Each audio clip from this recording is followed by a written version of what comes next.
समोरची सत्ता होती त्यावेळेस अजितदादा हे स्वतः काय वक्तव्य करत होते ते जरा एकदा पहा. महागाई पेट्रोल 2014 साली ज्या वेळेस आमचे युपीएचे पंतप्रधान मनमोहन सिंगजी होते पेट्रोल होतं 71 रुपये, आता 107 रुपये झालं. अच्छे दिन आलेत का?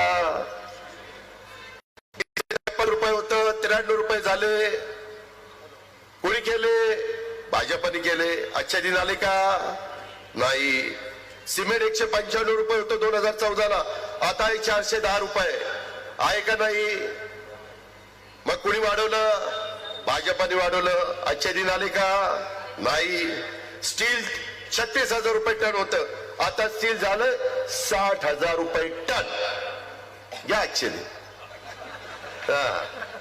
आले पण आजचे दिन तुम्हाला आम्हाला नाही आले. आजचे दिन अजितदादांना आले.